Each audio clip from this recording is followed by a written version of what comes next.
Irmãos, palavra do Senhor no Evangelho, na Epístola de Tiago. E eu quero dar início a uma série de pregações nesse texto, um texto que Lutero vai dizer que era palha. Lutero falava que Tiago era fraco nos seus argumentos, visto que Lutero tem em sua mente a percepção da salvação pela graça. E Tiago não confronta isso. Tiago acrescenta a palavra de Paulo, de que nós somos salvos sim pela graça, mas o que testemunha a graça em nossas vidas é a prática da nossa fé, uma fé operante, uma fé que demonstra através de obras. Diferente daquilo que a Igreja Católica prega, de que nós somos salvos pelos nossos méritos, e como temos poucos méritos, nós precisamos dos méritos de outros santos que passaram antes de nós, e é por isso então que nós temos que rogar a esses santos, homens e mulheres, que concedam dos seus méritos para nos conceder dádivas diante de Deus. Mas isso não é bíblico, porque todo mérito se encontra em Cristo Jesus. Dele, como falamos pela manhã, flui virtude. O Senhor nosso Deus, em Cristo, nos abençoou com todas as sortes de bênçãos espirituais. Pacote completo, 0800, graça sobre graça. E se no Antigo Testamento nós vivíamos pela lei, e aí sim, era olho por olho, dente por dente. Eu fazia e era abençoado, eu descumpria a lei e era condenado. Havia punições para a quebra da lei, mas a partir da graça, a lei, ela foi anulada. Já não há mais o peso da lei ou da condenação da lei sobre as nossas vidas. O que nós temos agora é uma responsabilidade com essa lei, e nós não a cumprimos porque nós vamos ser punidos se não cumprir, mas nós fazemos por amor àquele que nos salvou. Tiago então vai dar-nos essa percepção de uma fé em ação, de que cremos sim no Senhor, como nós cantamos aqui, eu creio sim, eu creio no sobrenatural. Nós cremos no sobrenatural. Mas não basta crer, precisa praticar, precisa testemunhar, precisa testificar as obras que o Senhor faz na nossa vida. Essa carta ela é muito curiosa, porque ela é um livro pequeno, de 108 versículos apenas, e contém 52 a 54 proibições ou imperativos, a ordens diretas, que Tiago dá às igrejas da dispersação, às 12 tribos. E ela é a carta mais antiga do Novo Testamento, foi a que primeiro foi escrita, antes mesmo dos evangelhos. É uma carta pastoral, e alguns vão questionar se ela é uma carta ou um sermão, porque o seu modelo, a sua forma de ser, muito mais parece com Provérbios do Novo Testamento, aonde algumas máximas que Tiago traz, e a partir dessas máximas ou desses provérbios, talvez muito comuns na sua época, ele passe então a fazer uma abordagem teológica acerca daquilo. E nessa abordagem, ele escreve aos discípulos de Jesus, a homens e mulheres que foram alcançados pela graça de Deus e que foram dispersos por causa da perseguição. São irmãos que estão vivendo aflições, são irmãos que tiveram que deixar os seus lares, as suas casas, porque agora Roma, que até então era pacífica em relação a eles, agora passa a persegui-los, passa a jogar nas arenas, a queimá-los, a cerrá-los ao meio. E muitos então, com medo e buscando então salvarem suas vidas, fogem. Muito obrigado. Aí, diácono, já fica de olho, já tem mais um aí, está aumentando o grupo. Por isso, Tiago, ele é direto e simples na sua abordagem. Havia dentro desses irmãos dispersos, que não estão mais em Jerusalém, que se espalharam por todo o Império Romano, e que estavam em diversos lugares, Primeiramente, a tendência que havia nos seus corações de racionalização dos erros. A palavra do Senhor nos convida a confessar os nossos pecados. Mas é muito natural em nós racionalizarmos os nossos erros e darmos desculpas. Eu falei, mas eu falei por causa disso, disso. Eu bati no menino da escola, mas é porque ele me bateu primeiro. Eu fiz isso porque você fez isso primeiro. E nós então, ao invés de confessarmos os nossos pecados, nós racionalizamos. E dizemos, eu estou fazendo isso porque eu estou sendo perseguido. Eu estou fazendo isso porque eu estou sendo humilhado. Eu estou fazendo isso por quê. A palavra do Senhor não nos manda dizer por quê. Para o pecado não há justificativa. O pecado só existe confissão. Para que assim haja arrependimento e libertação e perdão.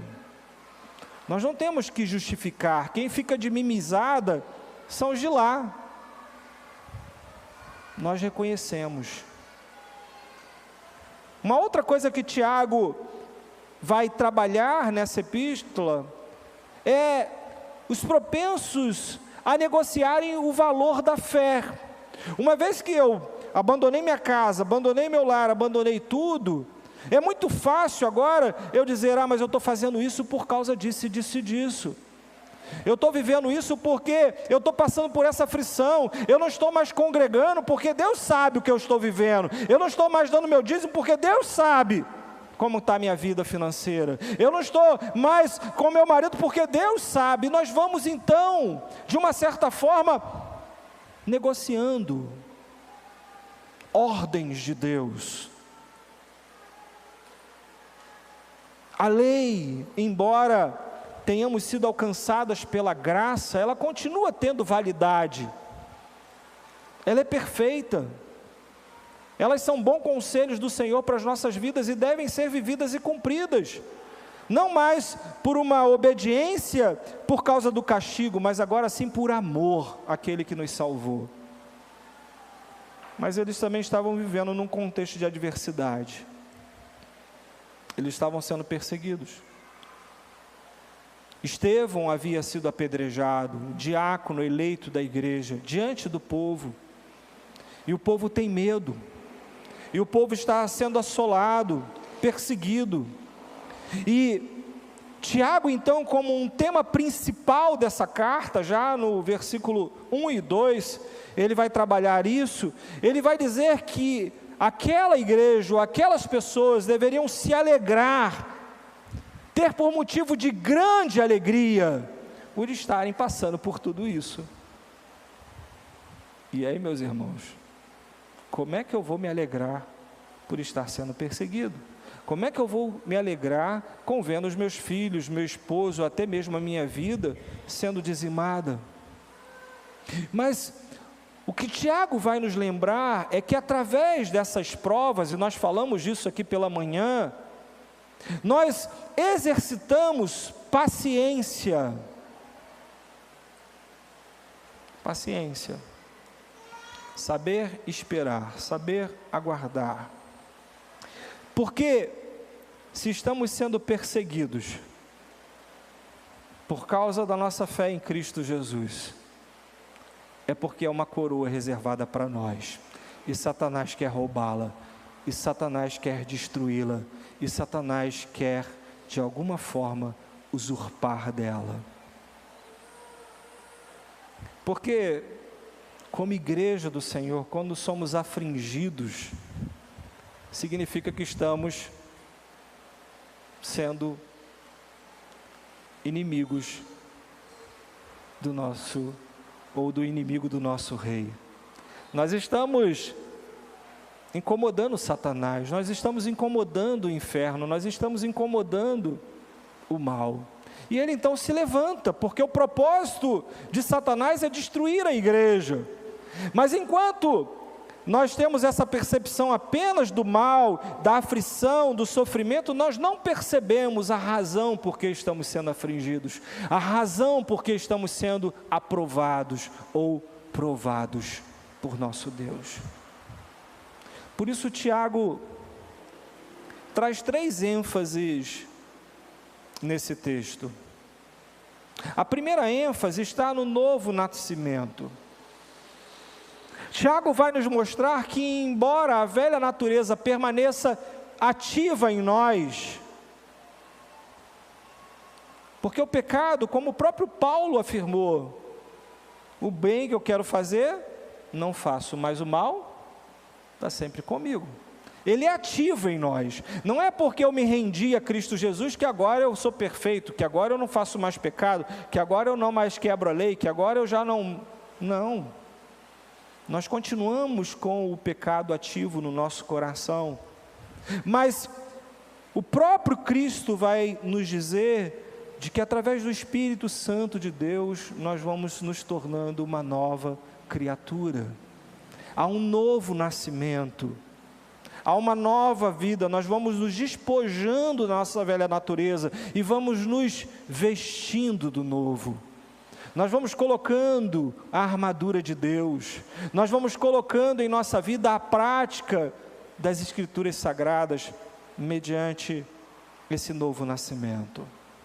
E esse novo nascimento, ele acontece na nossa vida pela palavra de Deus.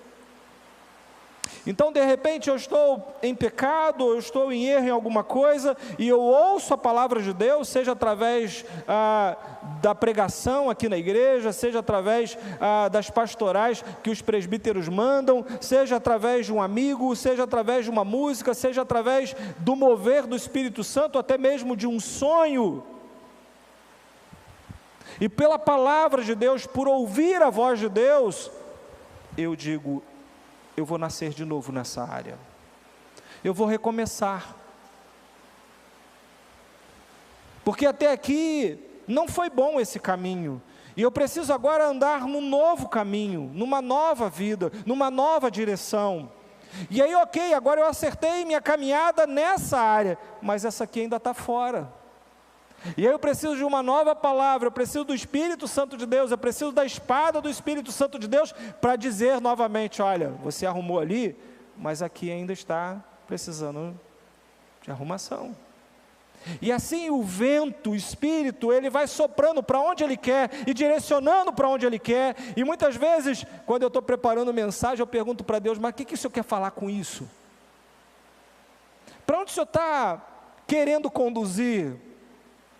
E Deus muitas vezes fala: apenas pregue.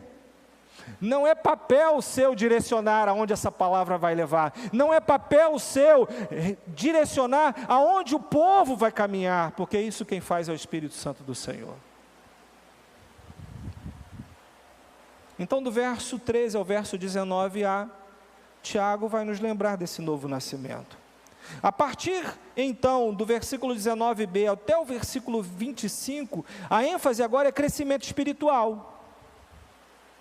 Tiago começa a dizer que nós crescemos pelo ouvir, versículo 19, nós crescemos pelo receber, versículo 21, portanto, despojando de toda impureza e acúmulo de maldade, acolhei com mansidão a palavra em vós implantada, a qual é poderosa, como nós cantamos aqui, para salvar o quê? A nossa alma.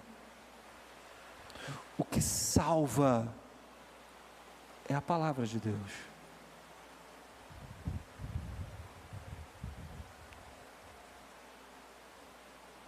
Versículo 22. Nós crescemos obedecendo a essa palavra, sendo transformados por essa palavra, colocando em prática essa palavra, e nós vamos adquirindo maturidade, que é a terceira ênfase, que vai do verso 26 até o final do livro.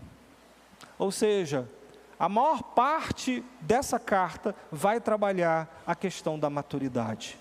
Ele está falando para crentes, ele está falando para pessoas que viveram o Evangelho. Alguns tiveram experiência da ressurreição, alguns viram o progresso do Evangelho, alguns testemunharam o que Deus estava fazendo, e agora esses irmãos, porque foram perseguidos por Nero, estão abandonando a sua fé, estão sendo meninos, agitados de um lado para o outro, correndo de lá para cá, querendo pegar daqui e de lá, e Tiago diz: para, você recebeu o novo nascimento, agora você precisa crescer e amadurecer, porque o Evangelho mudou. Não é mais aquela igreja gigantesca de Jerusalém, agora a igreja é você e sua família, isso se a sua família conseguiu escapar da espada de Nero. E persevera. Às vezes a gente está acostumado, né, a todo domingo se reunir aqui, mas se a perseguição vir, você vai ter maturidade na sua fé para permanecer firme no Evangelho. E é disso que essa carta trata, e é sobre isso que nós queremos expor a partir de hoje aqui, aos domingos. Então há 3 notáveis desenvolvimentos que são características da verdadeira maturidade cristã. A primeira delas é o controle da língua. A gente precisa aprender a controlar a língua. É o pequeno órgão, mas põe em fogo toda a seara. E ele vai ilustrar como um navio, né, que por mais que ele seja enorme, é apenas um pequeno leme que o conduz, que o faz navegar. Depois ele fala do cuidado dos necessitados. Nós precisamos estar atentos à necessidade do outro. E ele termina falando da pureza pessoal. Nós precisamos purificar a nossa vida. Eu fiz um gráfico aqui para a gente entender o que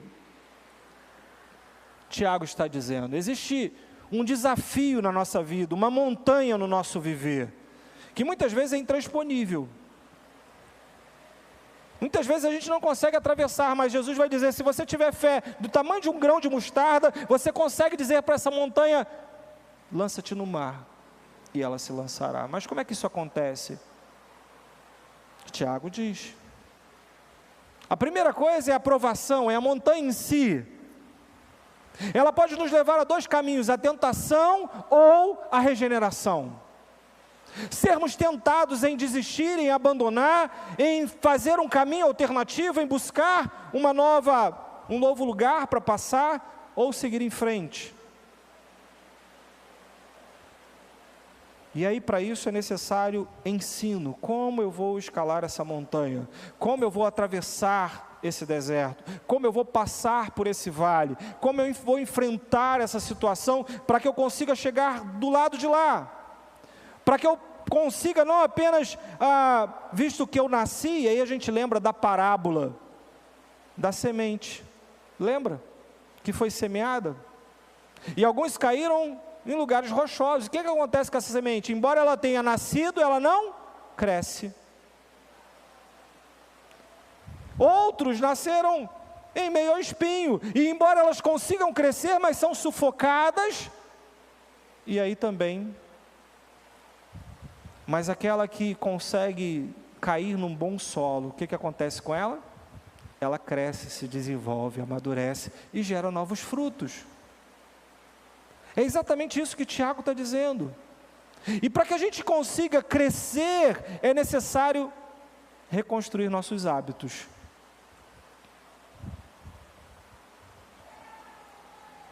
É isso que Jesus fala para Nicodemos. Você precisa reconstruir seus hábitos. Porque você está confiando apenas no que você faz, mas isso não vai te salvar. E aí quando, através do ensino da palavra, eu reconstruo meus hábitos, através da prática deste evangelho, isso vai começar a gerar em mim transformação.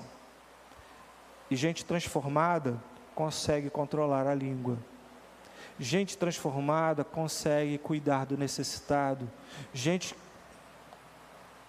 que, de fato, é transformada, alcança a pureza pessoal e atinge a maturidade. Consegue produzir frutos. Não vive um evangelho só para si mesmo, mas agora ele transborda esse evangelho para outros. Como eu falei, com essas lutas que eu enfrento, E a resposta está naquilo que ele diz. Depois de ter passado por tudo, você terá uma fé inabalável. Diz o verso 3, sabendo que a aprovação da vossa fé, uma vez confirmada, produz perseverança, e ora a perseverança deve ter ação completa, para que sejais perfeitos e íntegros, e nada deficientes.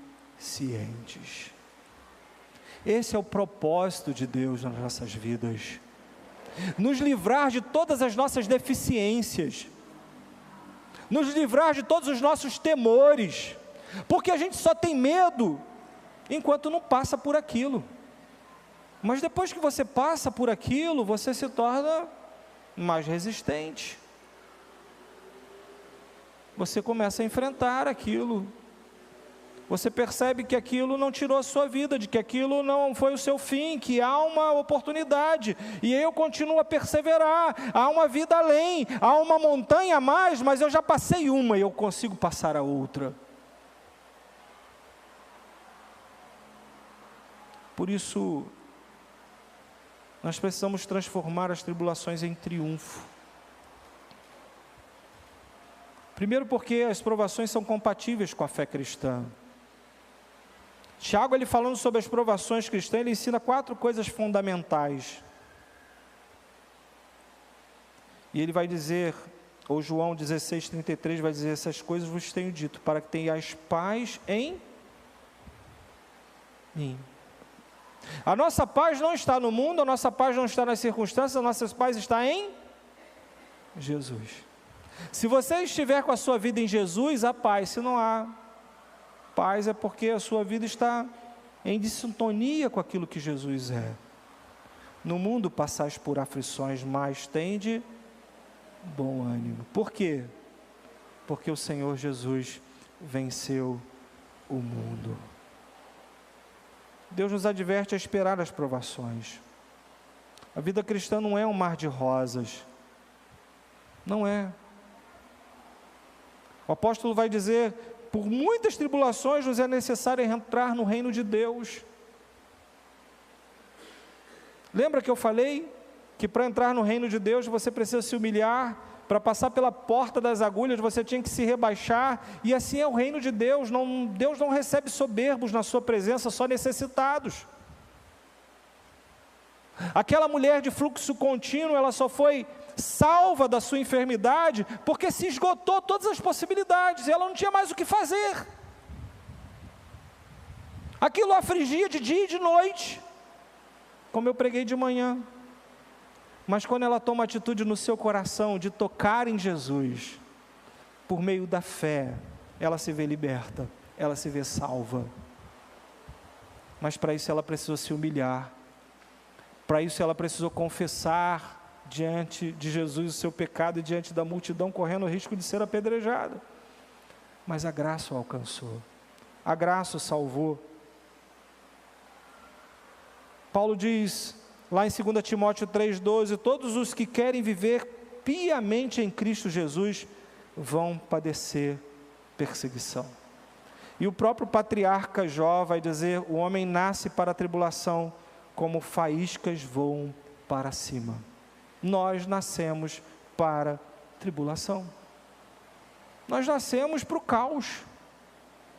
Deus, quando criou todas as coisas, Ele nos livrou do caos e colocou tudo em ordem, mas nós cometemos o pecado e pegamos tudo aquilo que estava em ordem e tornamos um caos.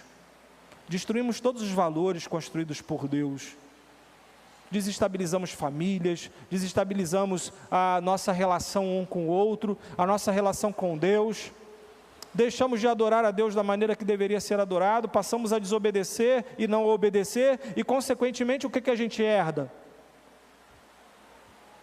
Os pecados, as lutas. De onde procedem as aflições? Primeiro, da nossa humanidade. Todo homem sofre. Quer seja negro, branco, alto, baixo, gordo, magro, rico, pobre, brasileiro, argentino, paraguaio, americano, europeu, não importa sua raça, sua etnia, se você é homem, sofre de uma doença, pecado. Então, preciso ir no médico. Todo mundo aqui foi diagnosticado com pecado. Todos temos pecado. Amém, igreja? O pecado contaminou a todos. Mesmo as crianças que estão lá embaixo têm a enfermidade do pecado. Todos nós fomos condenados. Mas além de sofrermos doenças, acidentes, desapontamentos, a gente começa a criar também um problema com a nossa língua, não é? Que a gente fala demais e acaba ouvindo o que não quer, ou gerando inimizades. Com nossas atitudes, tomamos uma atitude que depois a gente se arrepende. Com nossas ações, fazemos coisas das quais não deveríamos fazer e depois colhemos as consequências disso o resto da vida. Com o nosso comportamento, ou seja, com as nossas escolhas erradas. Muitas tribulações nós enfrentamos exatamente por sermos cristãos. Não é simplesmente o fato de sermos humanos ou pecadores, mas pelo fato de sermos cristãos, nós também sofremos perseguições que o mundo não sofre. Ser politicamente correto, ser ético, pregar o evangelho.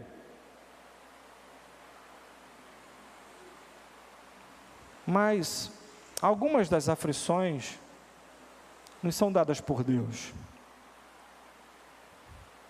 E quando Jesus narra acerca, ou quando João narra acerca de um cego lá em João 9, e os discípulos e também os teólogos começam a questionar quem havia pecado, se ele ou a família, porque ele havia sido nascido cego e cegueira e problemas relacionados à saúde, eram considerados pessoas muito pecadoras dentro da lei judaica.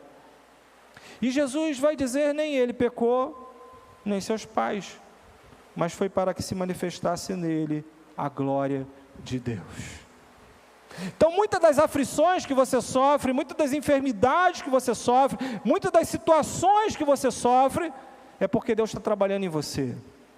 Ele quer que Ele seja glorificado a partir da sua vida, e você precisa então passar por isso, para ser purificado, para ser aperfeiçoado, para alcançar maturidade, para entender e perceber o que Deus está fazendo em seu viver.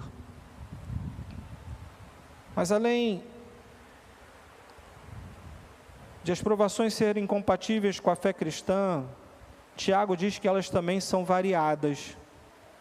São várias provações, não é apenas uma. E aliás, diga de passagem, quando vem a primeira, meu irmão, espera que vai vir um cartucho inteiro. Não é? Eu sempre digo lá em casa, nada está tão ruim que não possa piorar. Então, se está ruim, meu irmão, agradece, louva a Deus e fala, obrigado, Senhor, porque está só ruim. Porque você murmurar, vai piorar. Vai piorar.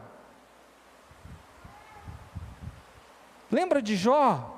Está lá orando, piedoso, lendo a Bíblia, orando, de repente chega um servo e diz assim, Jó, você está orando pelos seus filhos, né? Não precisa orar mais não, Deus levou.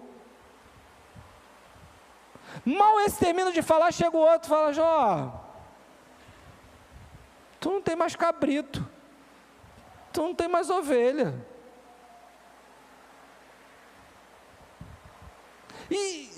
E aí vai perdendo tudo.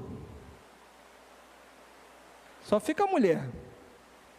Glória a Deus que a mulher fica. Está de luto. Perdeu tudo. Não tem mais nada. Tem só a mulher. Glória a Deus por isso. O diabo volta lá. Olha lá. Mas ele tem saúde. E aí Deus, quem é que manda o diabo lá? Deus. Então toca na saúde, só não tira a vida. Pode desgraçar a vida dele toda, mas a vida é minha, não toca na vida, ele vai sofrer até o fim.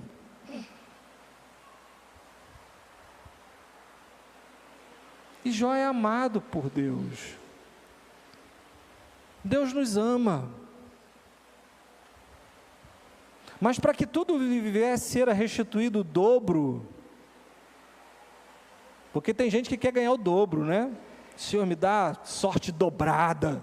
Senhor, me abençoa. Tá, mas primeiro vem a aprovação, meu irmão. Está preparado para receber a bênção? Para Deus dobrar a sua bênção? Porque as provações, elas são policromáticas. Tem prova que é rosa, clarinho, fácil de resolver. Mas tem prova que é rosa choque, né? Tem prova que é cinza, tem prova que é tenebrosa, é densa, você não consegue enxergar um palmo, você não consegue ver nada, você não consegue ter esperança. E Deus, Ele vai tecendo todas essas provações, tem até uma canção que fala sobre isso, num lindo mosaico,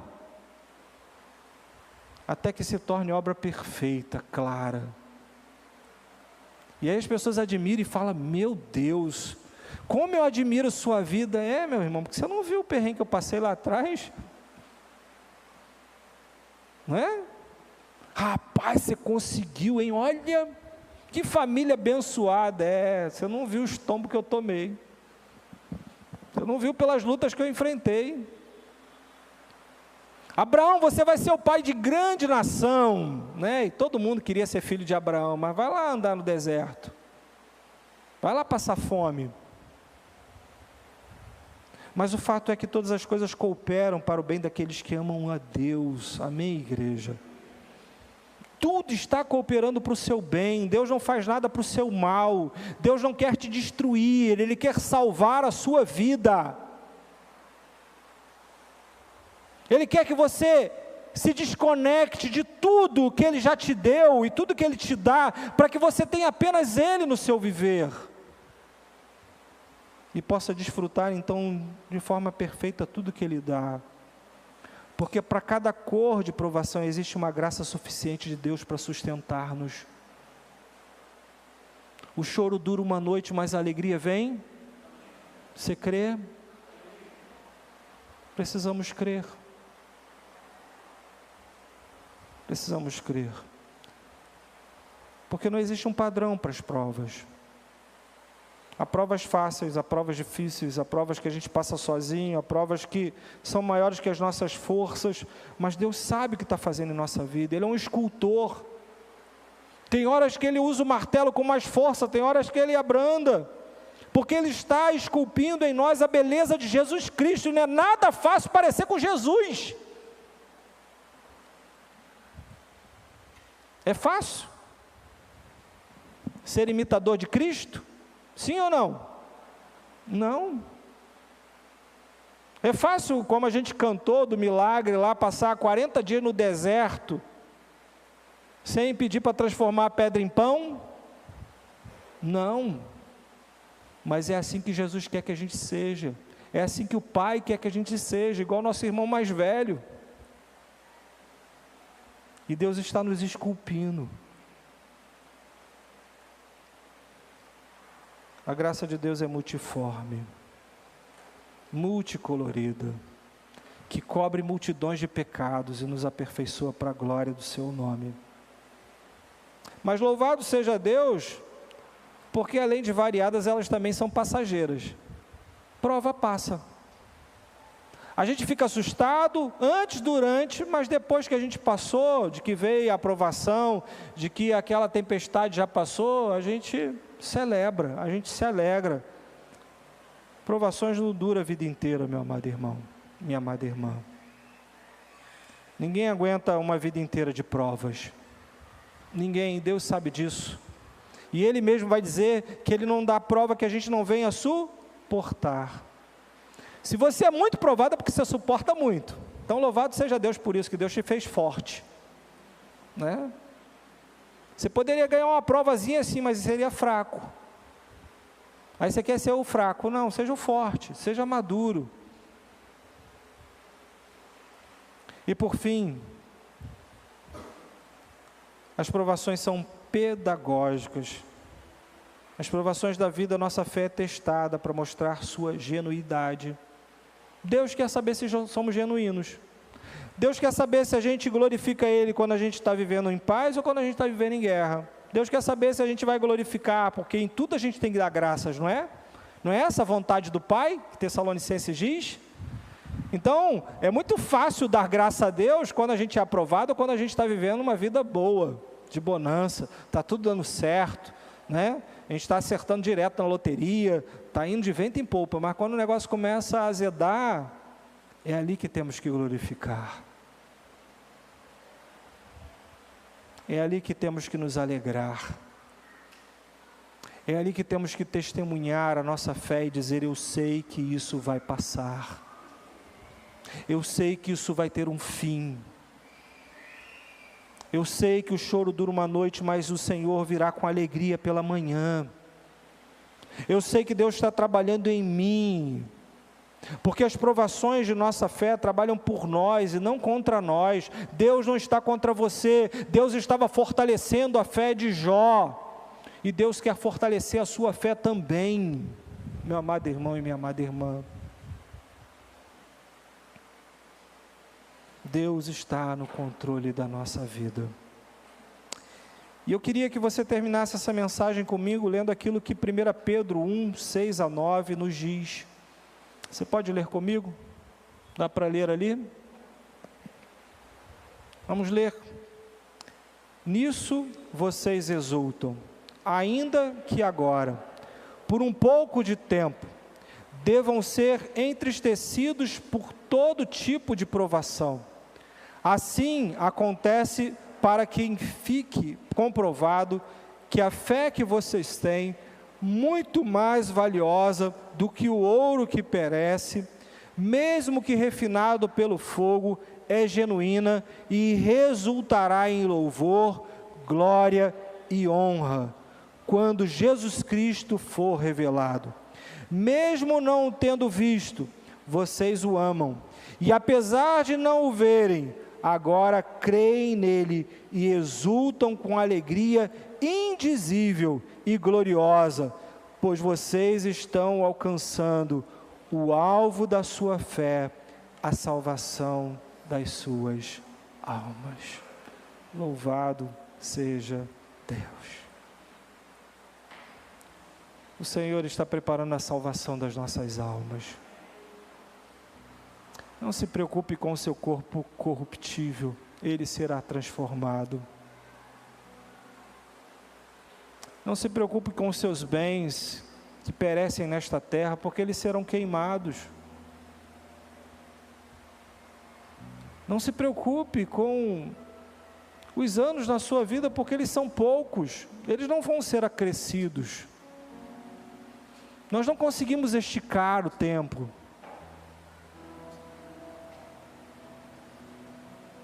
Mas louve a Deus, porque não é o fim. As aflições não são um ponto final, são uma vírgula. Elas passam. E quando elas passarem, como Jesus disse para aquele ladrão na cruz: hoje estarás comigo no paraíso. Nós cremos nisso. Não sabemos o que nos espera. Estamos chegando num tempo difícil para a igreja. Glória a Deus porque ainda podemos congregar, glória a Deus porque ainda podemos estar aqui, mas não sabemos até quando. Não sabemos até quando. Talvez Deus esteja poupando muitos do sofrimento, os levando para si. E muitas vezes a gente fica chorando por aqueles que nós perdemos, mas talvez seja o livramento do Senhor. Os filhos de Jó não testemunharam a sua ruína, porque eles já estavam na presença do Pai.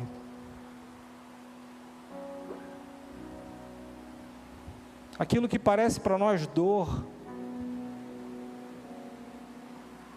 na verdade, é apenas o início de algo maravilhoso que o Senhor tem preparado para nós. Porque para cada aflição há uma dádiva, para cada tribulação, para cada lágrima, para cada sofrimento, há uma virtude de Cristo Jesus. E aquilo que você perdeu, Deus restitui, porque Ele é Deus, Ele é poderoso Deus. Creia em Deus, seja obediente à sua voz, obedeça ao que Deus está dizendo a você, ouça a voz de Deus. Deus fala através do sofrimento, Deus fala através da dor. Ouça, para que você não precise passar novamente pela mesma prova. Seja aprovado quando Deus te prova.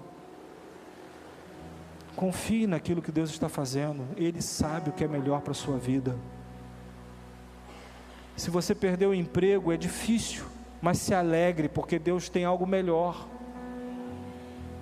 Se você está sofrendo uma enfermidade, tenha isso como motivo de alegria, porque o Senhor vai aperfeiçoar a sua fé, e você vai perceber que você crê em demasia em Deus, mesmo quando todo mundo, como aquela mulher, foi feito com aquela mulher, te desmente, te desengana e diz: não tem jeito, e você continua perseverando, e você continua crendo, e você continua dizendo: Deus pode fazer o impossível acontecer.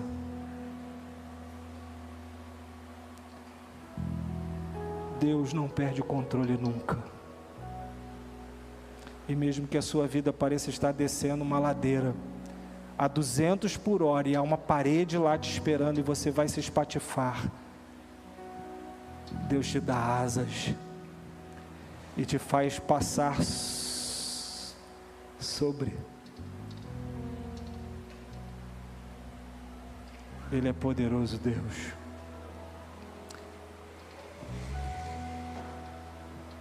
E eu quero orar, porque não é fácil desenvolver essa fé, não é fácil ter essa maturidade. Eu sei, porque eu não tenho tal maturidade. Por muitas vezes ainda eu tropeço com a língua, tropeço na assistência ao necessitado, tropeço na lei do Senhor, e aí percebo que eu tenho que nascer ali, que eu tenho que praticar mais, que eu tenho que crescer, mas o Senhor vai me aperfeiçoando, porque no dia que eu estiver pleno, eu não estarei mais aqui, eu estarei na glória, porque quando passarmos por todas as provas aqui, nós estamos aprovados para entrar na presença do Rei dos Reis, do Senhor dos Senhores, no Santo dos Santos, e ali viver por toda a eternidade, e já não haverá mais aflição, já não haverá mais dor, já não haverá mais sofrimento, não haverá mais provas, tribulações, porque essas coisas passaram, fomos graduados, agora nós somos filhos de Deus. Então pense lá, no que está te esperando. Esse é o caminho, esse é o acesso para chegar lá. Seja aprovado. Não desista, não morra no deserto, não morra na caminhada. Atravesse o deserto, porque o Deus de milagre vai sustentar você. Vamos orar, fique de pé.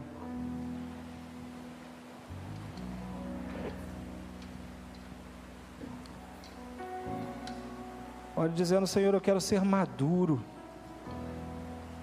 mas eu sei que para isso, ó Deus, eu preciso nascer de novo, eu preciso crescer, e crescer dói, crescer é difícil, é mais fácil ser menino, mas como meninos, ó Deus, não chegaremos lá. Precisamos amadurecer, E sabemos, ó Deus, que muitas provas têm vindo e muitas provas virão, mas nos ajuda a acreditar que se Cristo venceu, eu também posso vencer, porque Ele está comigo todos os dias da minha vida, de maneira que nem morte, nem vida, nem poderes, nem principados, nem coisas do presente, nem das coisas que hão de vir, nem espada, nem perigo, nada, ninguém pode nos separar do teu amor. Somos amados pelo Senhor, e como Hebreus diz, como um pai que ama, que disciplina o seu filho, que corrige o seu filho, assim é o Senhor. E temos sido corrigidos para nos tornarmos maduros, deixarmos de sermos meninos, crianças, espiritualmente, porque o seu Pai que ama, porque o Senhor é o nosso papai, e o Senhor nos quer bem. Louvado seja o teu nome, Senhor. Agradecidos somos pela tua palavra, e rogamos ao Senhor que nos leve em paz, guardados e amparados pelo Senhor, por intermédio de Cristo Jesus, nós assim oramos, e que a graça do Senhor Jesus Cristo, o amor de Deus, o nosso Pai, e o poder do Espírito Santo de Deus, o auxilie na caminhada, mesmo diante de tantas aflições, que seja contigo e repouse sobre ti e sobre a sua família, e seja aperfeiçoado em ti, e transpasse de ti, e alcance a outros, não apenas aqui, mas por todas as nações, não apenas hoje, mas pelos séculos dos séculos. Amém e amém.